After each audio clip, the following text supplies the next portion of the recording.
17, text 31.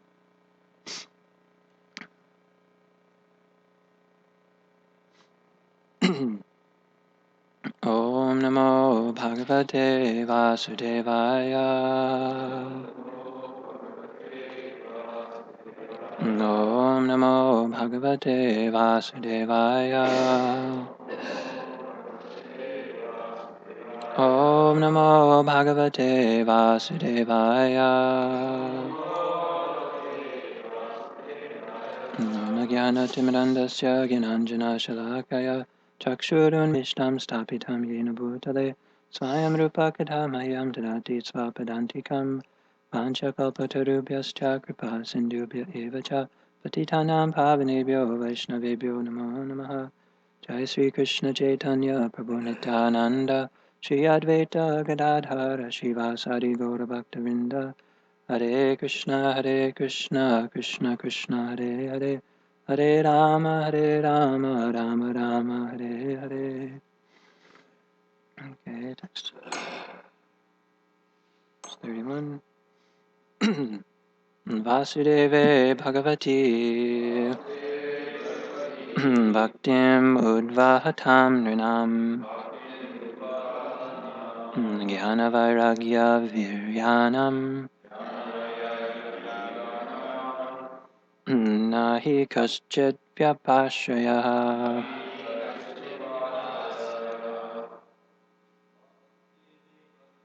Vasudeve Bhagavati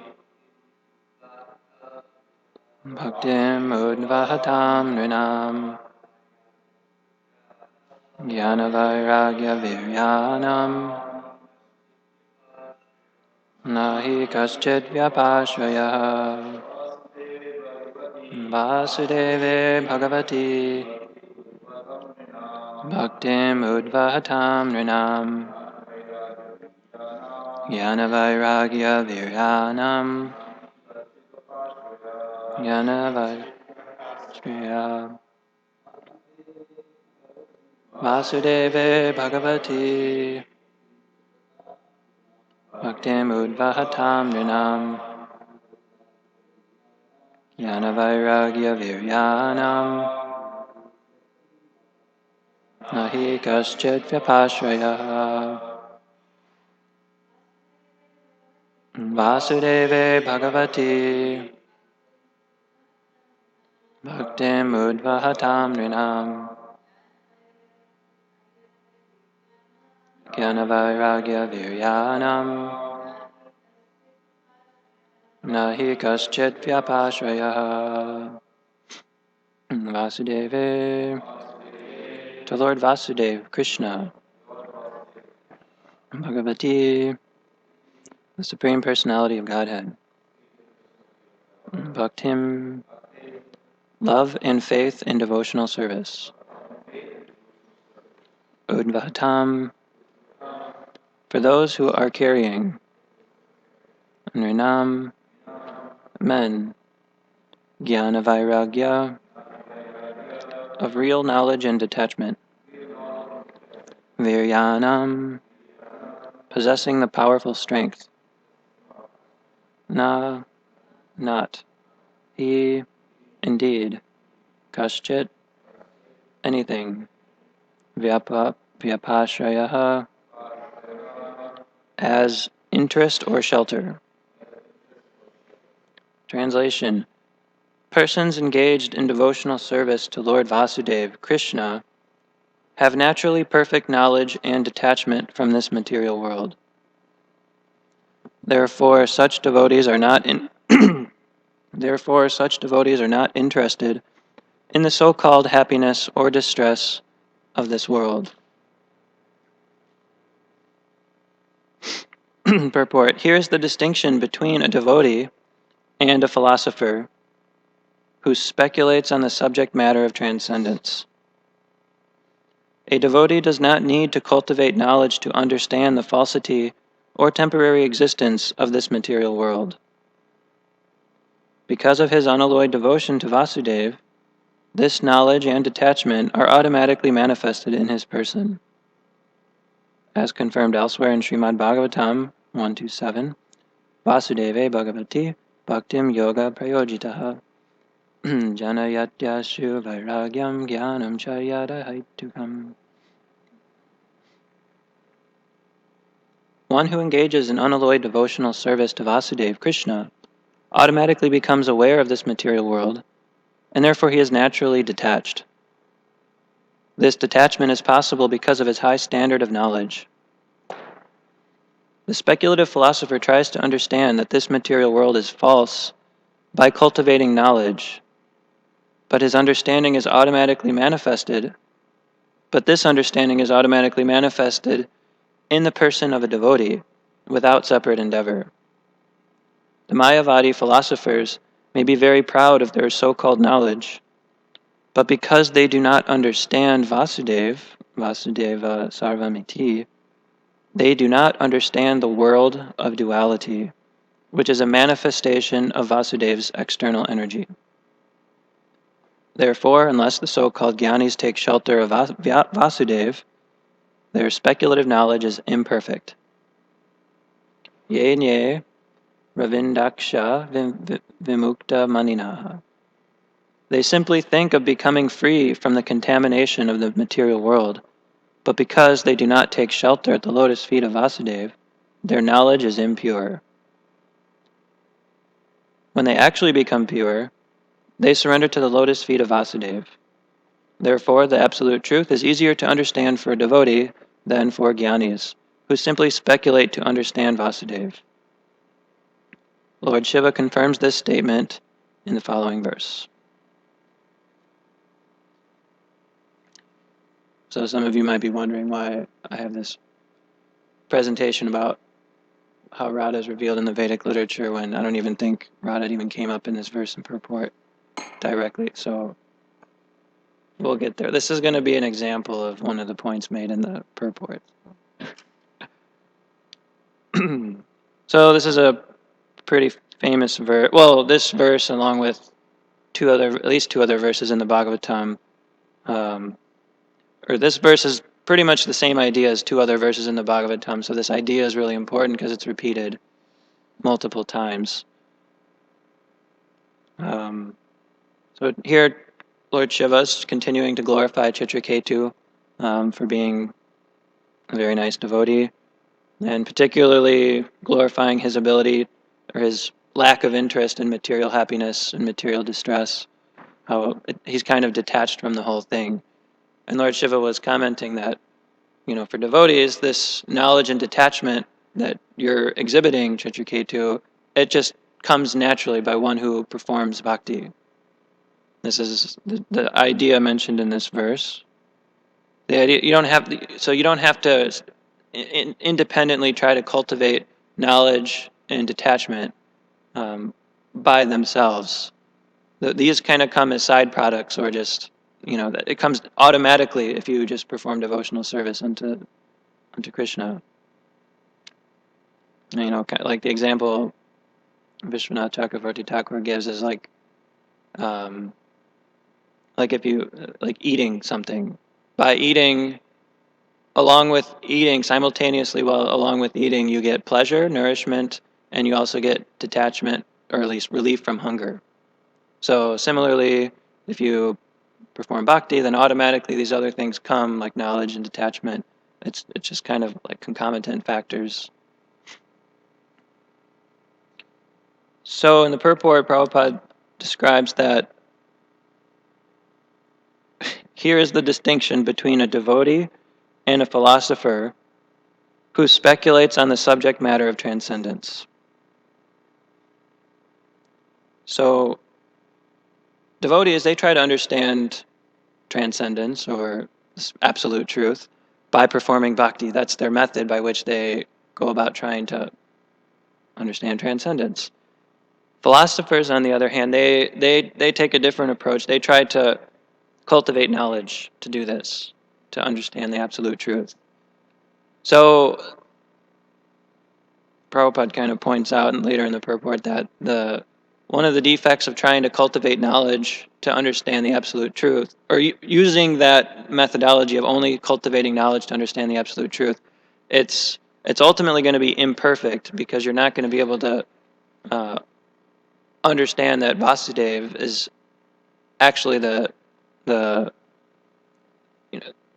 that from which everything is manifesting. So here, the example was given that Mayavad philosophers, or philosophers in general, they might be able to study the Vedic literatures or some philosophy and understand that this material world is there's some duality in this material world, that it's temporary.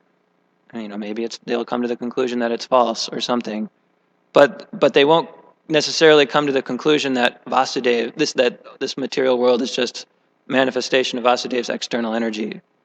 Certainly, they might not have realization of it. They might be able to philosophize that that's the case, but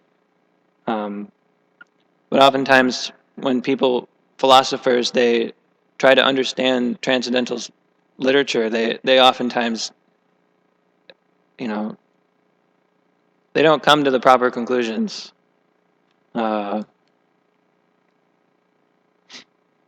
This is one thing when you're talking about, the falsity or temporary existence of this material world, but when we're talking about just the absolute truth in general, usually this is where devotees and philosophers, they kind of diverge because they don't come to the same conclusion. So one example I was trying to think of an example of this, and I just happened to read something from Navavraja Mahima recently, which I feel is a good example of which shows the difference between a devotee and a philosopher, and how both of them try to understand the Vedic literature and how they ultimately come to just a different conclusion altogether. So there's this article in Navavraja Mahima called "How Radha is Revealed in the Vedic Literature." So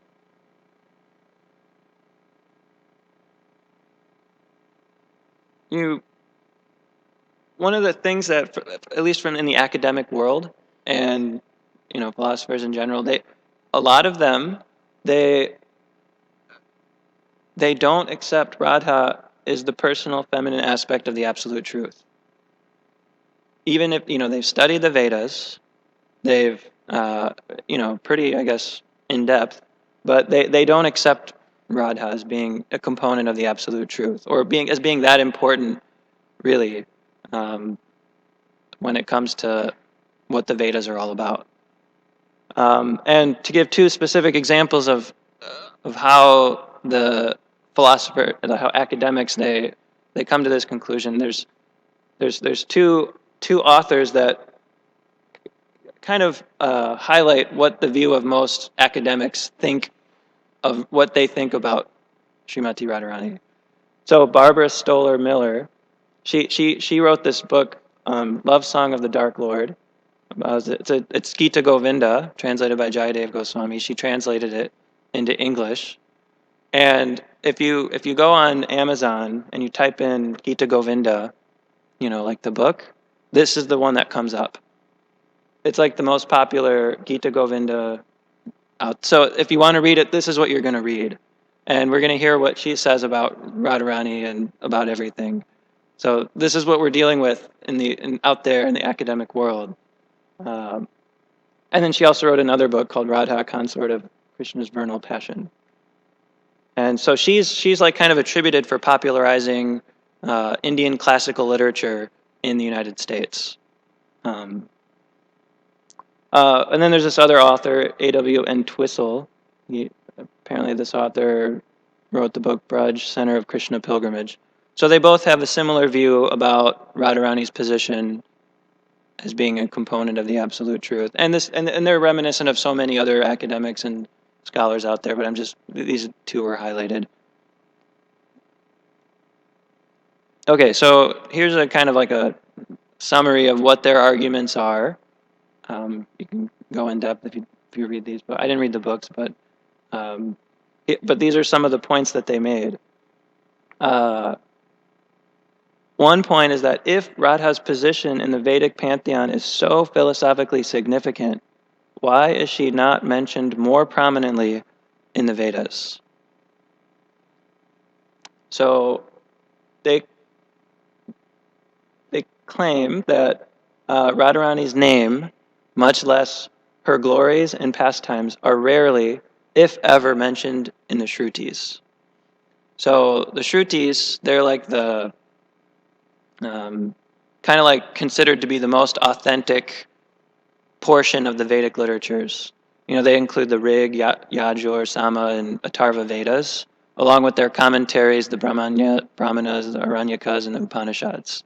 So these are kind of like the universally accepted books that are considered to be Vedic. They're kind of like the most authoritative when it comes to anything Vedic. If it says it in these books, then it's generally accepted across all spiritual traditions that accept the Vedas. So they claim that Radharani's name isn't even mentioned in the Shrutis. So how could her position be so important if it's not even in the Shrutis, which are the most important Vedic literatures? And then they say that when Radharani's name is mentioned in the Smritis, so they do acknowledge that Radharani's name is mentioned in the other part of the Vedas called the Smritis. There is doubt about its authenticity, because they say the Smritis are not as authentic as the Shrutis. The Smritis include the Puranas and Vedic literature that kind of came after the original Shrutis. So there's doubt about who authored what, and there's doubt about, there might have been things added later on to the Vedic literatures, to these Smritis, and there's just and there's a lot of new ideas presented in the Smriti literatures, so it's not as authentic. So not everybody accepts the Smritis and those who follow the Vedas. I guess it's something like the Old Testament and the New Testament kind of thing in Christianity. Some people are very orthodox; they'll accept the Old Testament as to be totally truth, but they won't accept the New Testament because it came later, and who knows, it's by dubious authors and whatnot. So it's something similar with the Shrutis and the Smritis. But the Smritis themselves, they also say that they're kind of broken down into certain Puranas that are in the mode of goodness, certain Puranas that are, not the Puranas themselves are in the mode of goodness, but they're catering towards those in the mode of goodness, catering toward those in the mode of passion, and catering toward those in the mode of ignorance. So Radharani's name might be mentioned in these other Puranas, but they might be under the different modes of nature, and therefore not necessarily considered to be that philosophically important in the whole context of the larger Vedas. So, and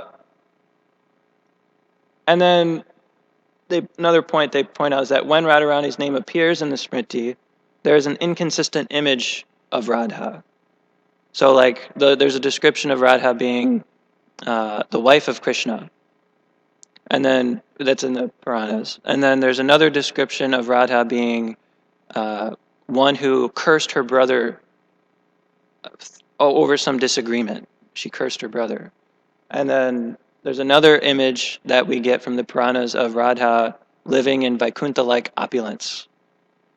And there's like these little like scattered references about Radha all, here and there throughout the Puranas. And they don't give a really consistent image of who Radha is, let alone that she's the ultimate goal of life and that she's a feminine aspect of the absolute truth or anything like that. You wouldn't come to that conclusion if you were just reading these Puranas perhaps by themselves, with the mentality of trying to cultivate knowledge only. Okay. So their conclusion, succinctly put, is Radha is the product of a literary tradition incorporated into Bengali Vaishnavism during the 15th century, around which Chaitanya's followers developed an elaborate theology that has seen worldwide revival over the last 50 years or so.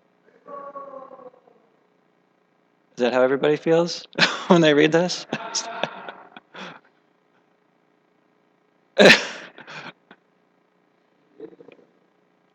That's their conclusion, yeah. Anyway, when the second half's okay. The second half's okay. The first half is what usually makes devotees cringe. That Radha is just a product of some literary tradition.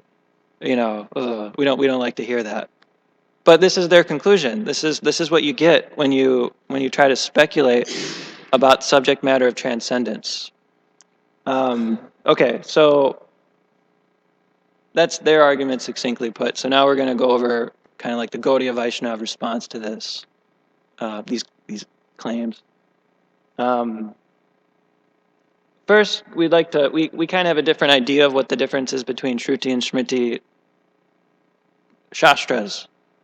Jiva Goswami's Sandarbha, one of the first things he tries to establish is that the Shrutis and the Smritis are equally Vedic. That the Smritis are just kind of further elaborations on what the Shrutis are. And there's one quote in the Chaitanya Charitamrita which we use to kind of back this claim up. It's said it's quoted from the Vedic literatures, but I don't know if it's specifically identified which Vedic literature they get this from. But this is a quote used in the Chaitanya Charitamrita.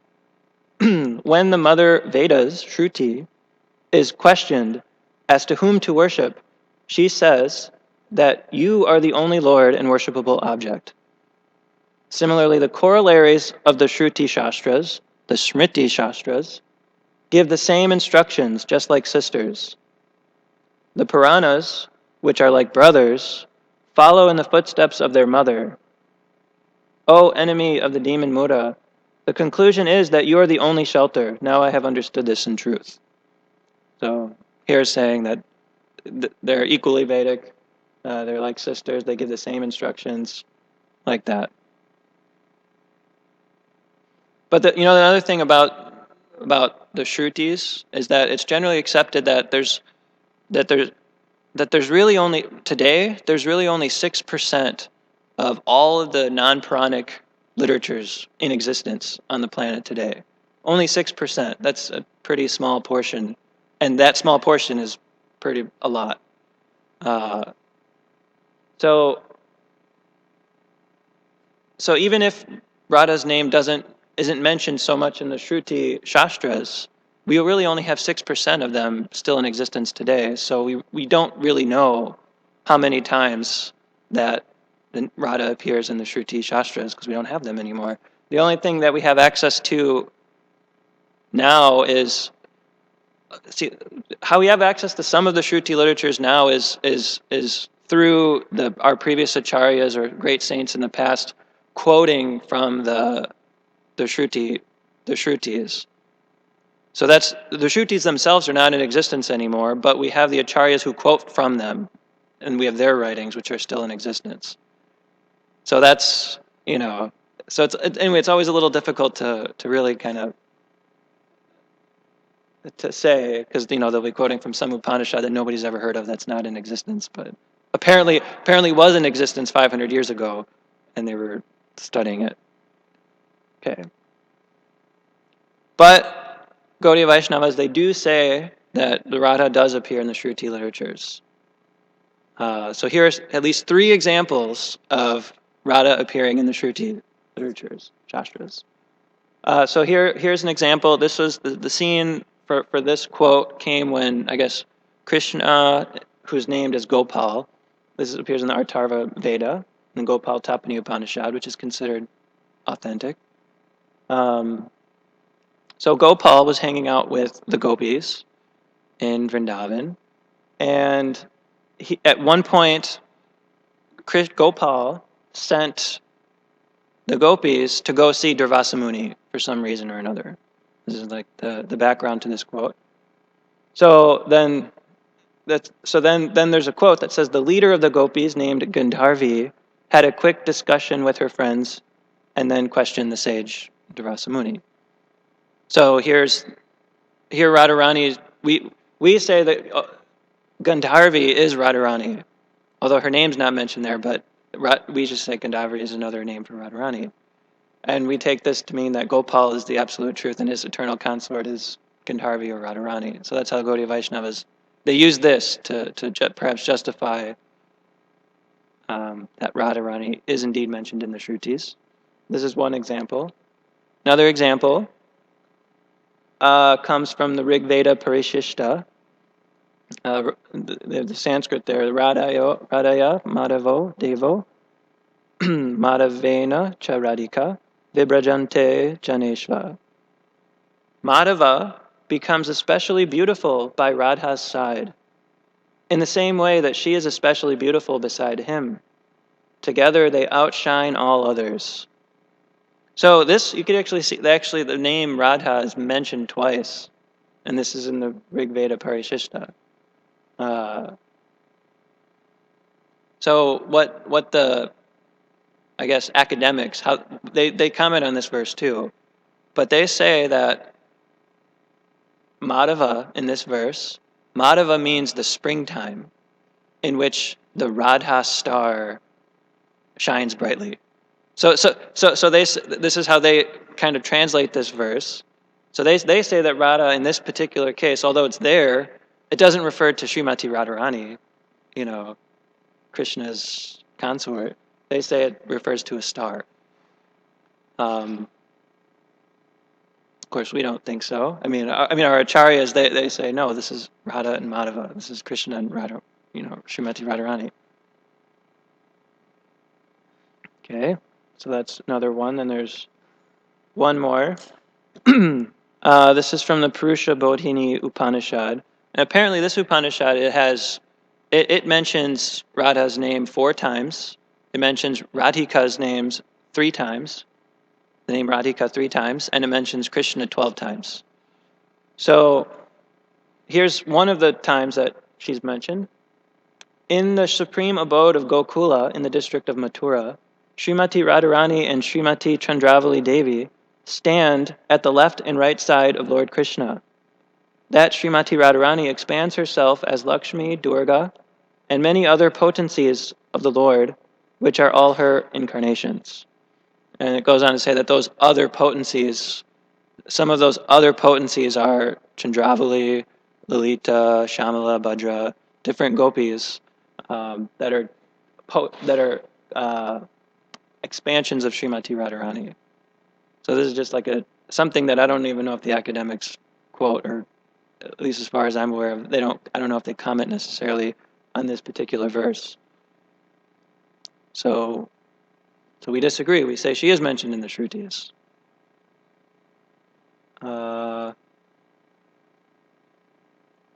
So although academics, they don't so much accept the Shrimati Shastras, sometimes they do, and they still comment about Radha appearing in the Shrimati Shastras. And we, as Gaudiya Vaishnavas, we accept the Shrimati Shastras to be equally as good as the Shrutis. If not even a little better, but certainly at least equally good. So there's many examples of Radha appearing in the Smritis. I'm just giving one example here from the Padma Purana. Yata Radha Priya Vishnos Tasya Kundam Priyam Tata Sarva Gopish Shu Saiveka Vishnur Atyanta Valabha. Just as Srimati Radharani is dear to Lord Vishnu, so her lake, Radhakund, is also dear to him. Of all the gopis, Srimati Radharani is the most dear to Lord Vishnu. So the academics, they comment on this verse. One of the things that they say is that this is a crude exclamation aimed at elevating Radharani's position in the Orthodox Vishnu cult. This is what they say. This is their commentary on this verse, is that this might have been, either incorporated as late as the 16th century into the Padma Purana or something. They don't give so many explanations. They just say that this is perhaps like the way it is. And they also say Padma Purana is not even really like the highest layer of the absolute truth or anything, so like anything found in the Padma Purana, like, so what? It's not really what the Vedas are all about. Okay. So, there's so many quotes. I'm not going to go through all the quotes where she's found in the Smriti Shastras, but here's just a list of all the Puranas and Smriti Shastras where the name Radharani appears. The thing is, we don't we don't measure Radharani's importance based on how many times she appears in the Vedic literature. Like, that's not the measure we use to say it, whether she's important or not. That's one of the arguments that the academics use against her being important, but we say that's not really an important factor.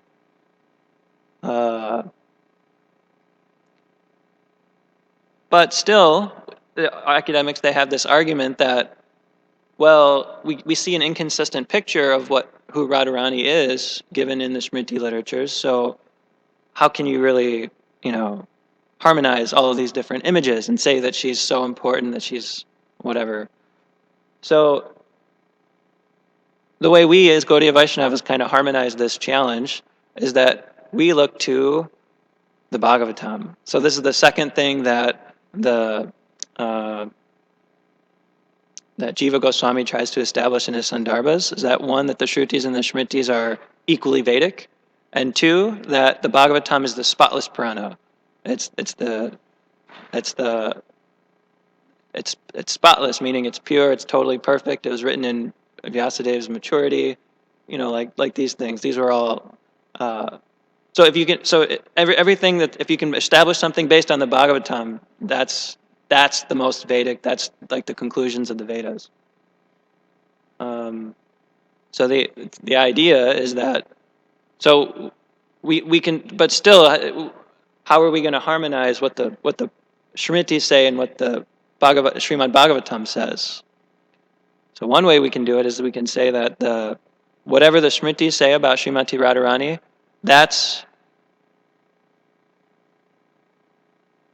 it kind of covers or conceals the real Radharani with veils of the modes of material nature, whereas the Srimad Bhagavatam presents the real Radharani. Because we learned earlier that the previous Puranas and everything, they're meant for people in different modes of nature. So that's one example. But you might be surprised, or at least I was surprised to know when I first found out, that Radharani is not even mentioned in the Bhagavatam. So how are we supposed to try to establish Radharani as being the absolute truth when she's not even mentioned in the Bhagavatam, and we're having a difficult time in the Smriti literatures, like figuring out who she is? So there's a few reasons why Srimati Radharani is not mentioned in the Bhagavatam. First reason is that Krishna likes esoteric stuff. Although she's not mentioned by name explicitly, she's hinted at indirectly. And Krishna likes this kind of talk. He doesn't, when things are like very blunt and straightforward, it's not as fun and as exciting as if it's indirect and discreet. So here's a quote from the 11th canto of the Bhagavatam that says, "Vedic seers and mantras deal in esoteric terms, and I also am pleased by such confidential descriptions." This is Krishna speaking. That he likes, it's nice. So the second reason, that devotees, they like esoteric stuff too. One I guess idea mentioned in Navavraja Mahima. This is Shukadev Goswami. This is like a paraphrasing of what Shukadev Goswami is feeling in the Bhagavatam. He says, "If you are qualified to hear about Sri Radha, then you will understand and be pleased when I speak of her indirectly." Because devotees who are very pure, they can understand who Radha is just by hearing about her qualities or her conduct or her behavior. They can identify immediately that's Radha. They don't need it to be told explicitly. Plus, it's poetic. It's nice. It's more pleasing to the devotees when they hear descriptions of Radharani as opposed to just like directly saying this person is Radharani. So then the third reason is that it may not be advantageous for novices to directly approach the highest conception of the absolute truth right away. So, I guess that can make sense, because if you immediately you hear about the highest conception of the absolute truth, then you, without understanding some, I guess, initial sambandha gyan or some just general basic knowledge of the philosophy, then you very easily you can have misconceptions about the absolute truth, and you can commit offenses, and thereby furthering not allowing you to be able to understand the absolute truth. They say that if you are qualified to hear about Radharani, then you'll be able to see her in the pages of the Bhagavatam. If you're not qualified, you can't, which is expertise of Vyasadeva that he can present it that way, or Shukadeva Goswami. So then the fourth reason comes with, because Shukadeva Goswami is the one who's speaking most of the Bhagavatam to Parikshit Maharaj, and his identity is actually Srimati Radharani's parrot. So he's, they say that the love that the gopis feel for Krishna is like a flame burning. It's like a really intense flame that's burning in their hearts. And anybody who comes close to them, then they also get affected by those intense loving feelings. So since Shukadeva Goswami is so attuned to Krishna's, or to the gopis' moods, that if he were to directly say, the name Radharani, he would just kind of go into this ecstasy, and he wouldn't be able to finish the Bhagavatam. He only had 7 days to speak the Bhagavatam to Parikshit Maharaj, and if he were to mention Radharani, he would go in this really long ecstasy, and he wouldn't be able to finish. So it's another reason, I guess, why Radharani's not really mentioned by name in the Bhagavatam. But even though she's not mentioned directly, there's still at least 3, if not more, cases where she is mentioned indirectly in the Bhagavatam. So, first example comes when Krishna disappears from the rasa dance, and all the gopis, they're searching around, where's Krishna? And then they go into these different kinds of madness, and then they see Krishna's footprints, and then they follow Krishna's footprints, and then they see, oh, there's another set of footprints there, and they identified it as, oh, that's another set of footprints. That gopi must be very fortunate to go off with Krishna, because Krishna left us and wanted to go off alone with this gopi. So in this section, this verse appears, certainly this particular gopi has perfectly worshipped the all-powerful personality of Godhead, Govinda, since he was so pleased with her that he abandoned the rest of us and brought her to a secluded place. So here the Sanskrit in this verse, the gopi who perfectly worshipped the all-powerful Lord, the Sanskrit there is Aradhita. And Aradhita, the Gaudiya Vaishnavas, the way they see that word is that Radha is hidden within that word, Aradhita. Of course, academics, they say, well, I don't know if that's really what Shukadev intention was, that Radha is hidden inside the word Aradhita.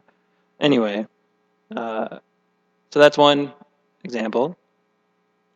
Another example of Radha appearing in the Bhagavatam was, I guess, when Krishna comes back, and all the gopis, they welcome Krishna in different ways, and there's a description of how each gopi, responds to Krishna coming. So there's this. So here's the quote: "One gopi, beside herself with loving anger, bit her lips and stared at Krishna with frowning eyebrows, as if to wound him with her harsh glances." So Vishwanath Chakravarti Thakur, he analyzes this verse, and he says that this particular verse is describing Srimati Radharani, because he was describing that the jealous anger is one of a possessive kind of love, and it's characteristic of one who is quarrelsome and has a I don't know, a different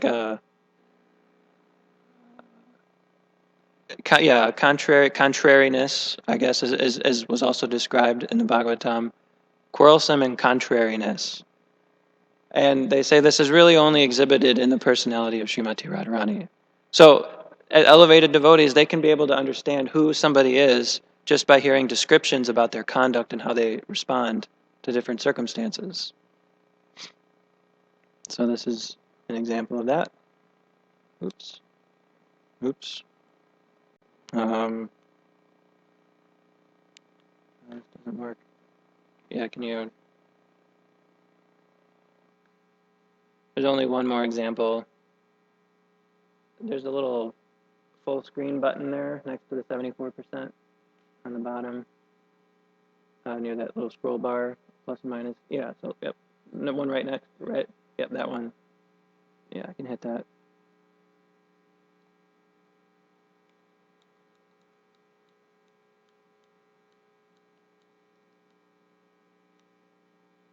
Okay, so this is another example.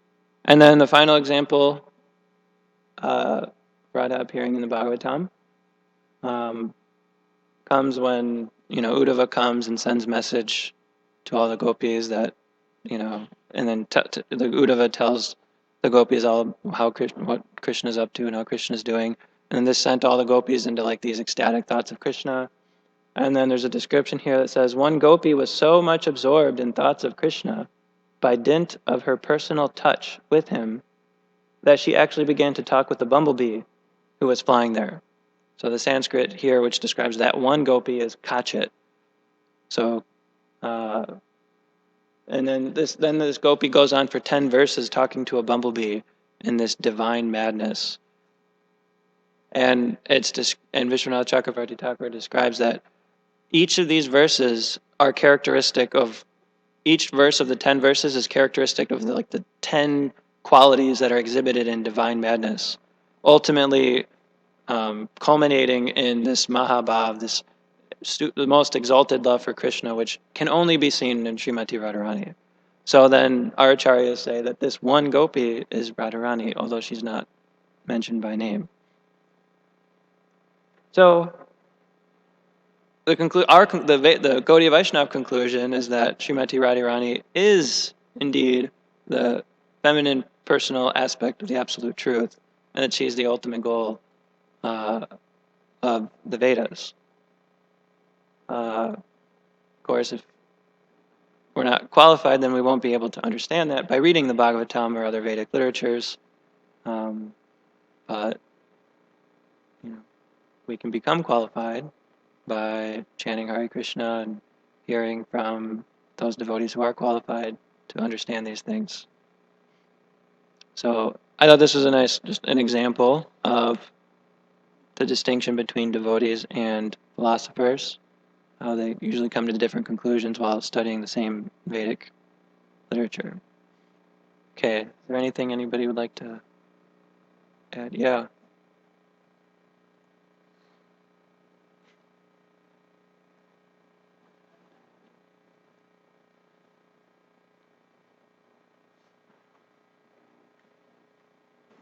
Thank you so much for class, Prabhu. That was really thorough. Well, I'm just presenting what was there in Navavajranayama, so... Well, thank you for exposing us to it then. Okay. So it's easy to dismiss the academic scholars, interpretation. But what about other sampradayas, Vaishnava sampradayas? Is it that our realization? Logic itself isn't going to lead to these conclusions. It's logic tinged with a certain type of bhakti samskar. So, is that an explanation? Yeah, other sampradayas will still accept Srimati Radharani as the feminine aspect of the Absolute Truth. That's there. Mm-hmm. At least they accept that she kind of exists as Krishna's eternal consort. That much understanding is there. Scholars don't even have that understanding. If they're a bona fide sampradaya, then they'll at least accept that. Now they might have other differences in details about a specific form of the Lord that they're attracted to, and different, they might have different ideas as far as, Krishna being the avatar avatari, like that from which all the other avatars expand. We say Krishna is the source of all avatars. They say that all avatars are equally Vishnu or something. So anyway, there's like little differences in Sampradaya, but there's not, as far as absolute truth go, they do accept that, but they say like Sitaram, Lakshmi Narayan, and all these other forms of Vishnu and Vishnu's consort, they're still like the absolute truth. Of course, our Gaudiya Vaishnav acharyas and everything, we have a particular mood. We try to approach Krishna. We like to approach Krishna and Srimati Radharani and Krishna, and that's the way that we're kind of directed in our sampradaya. So, anyway, I don't know if that's okay. Luke wants to add something. Hare Krishna.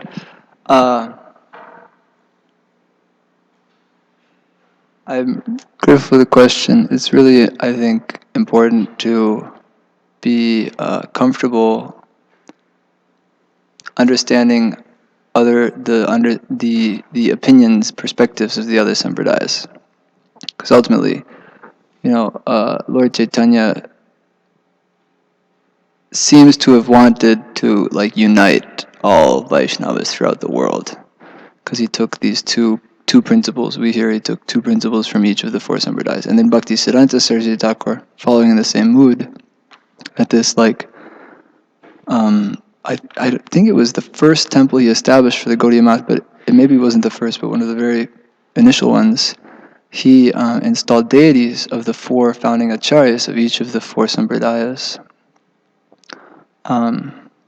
So this example of seeing the unity in all of them and being able to respect and cooperate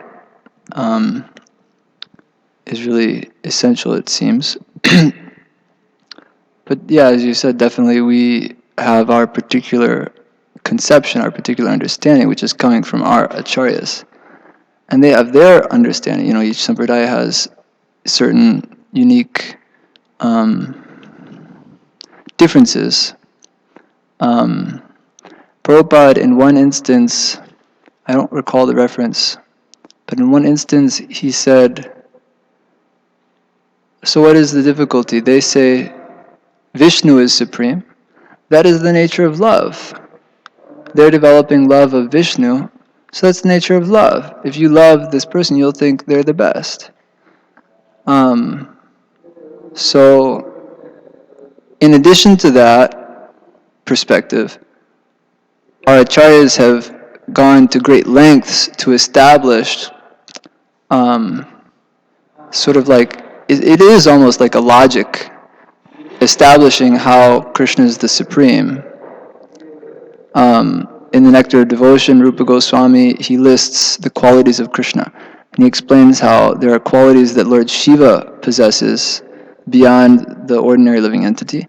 Then there are additional qualities that Lord Narayan possesses. But then there are four qualities that Lord Krishna possesses that even Lord Narayan doesn't possess. Sri Vaishnavas don't like to hear this analysis. So they don't like to hear these things. Yeah, they don't like to hear these Not things. Not at all. They get real offended. And they may have counter arguments and all these things, but it's really difficult, I would say, to present a stronger argument. I haven't heard any counter argument to Rupa Goswami's analysis of Rasa Tattva, service to the Supreme Lord in Shanta, Dasya, Sakya, etc., that it's within the realm of logic and just almost common sense that the more intimate one gets with the object of worship, the object of love, then that love is intensified. So we don't see, at least this is my understanding, maybe you're aware of a counter argument, but in the worship of Krishna only is there this intimate association. I don't know so much about what the Sri Vaishnavas say. I've heard that they also have ideas of. Anyway, you can turn this off now. I don't know.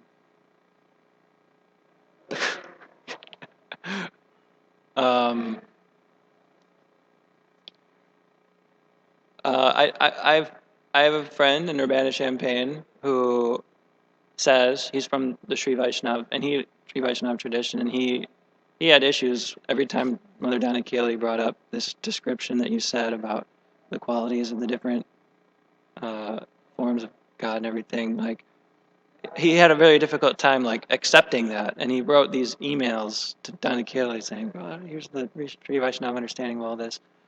And what he said that the Sri Vaishnavas, I didn't look at it so much. I'm not an authority on the Sri Vaishnav tradition, but he said that he has all of the relationships with God. I don't know how it works. I didn't ask. I don't know if this is even a genuine Sri Vaishnav understanding. Maybe not. I don't know, but I'm just saying, like, this is one. I don't know what kind of references he has or whatnot, but that's one thing.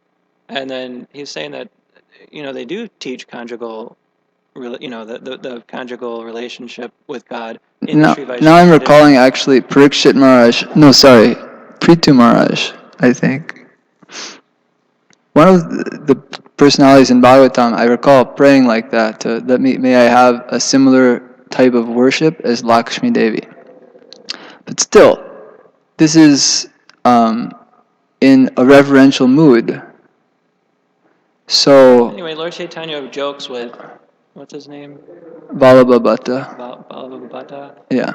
He just kind of jokes with them about it. He kind of poses this, similar arguments to try to, establish Krishna and Radharani as, like, I guess. Yeah, they talk about how Lakshmi Devi tried to enter the Rasa Mandal, like that, yeah. but she couldn't. Right. Because she wasn't willing to follow in the footsteps of the gopis. And I think, like, the conclusion of that discussion was, oh, don't, I don't know how like Lord Chaitanya, I have to look at it again, but I got the mood when I first read it, like, oh, he just kind of joked with them, like, oh, I'm just joking, I'm kidding, let's go move on with our, Yeah, obviously, devotional life. It wasn't like a serious issue. Well, yeah, so much.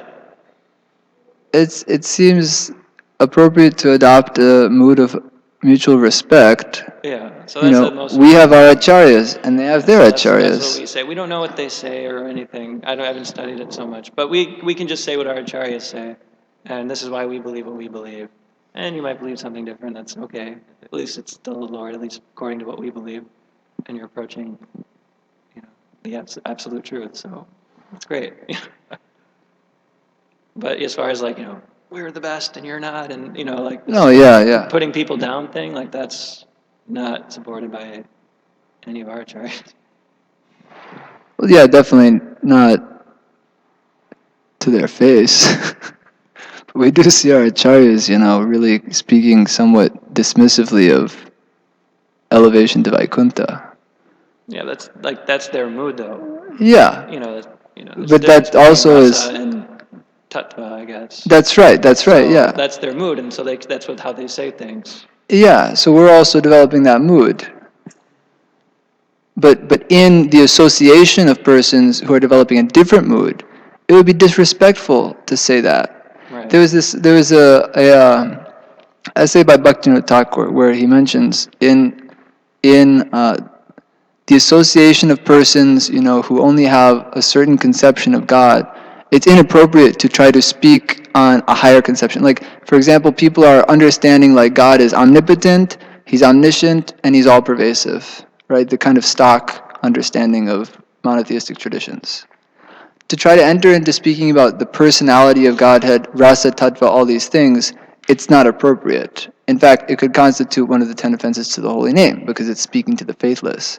At the same time, we can respect and appreciate their level of worship, and in more intimate sangha, then these things will be discussed, naturally, because that's our real goal, is to experience bhakti ras.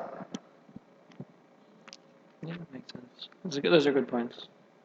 Anyway, Hare Krishna. Thank you. Okay. Anything else anyone like to add? Okay. Well, here, thank you very much. Srila Prabhupada ki jai.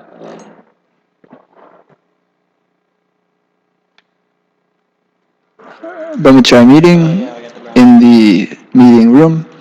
Hare Krishna.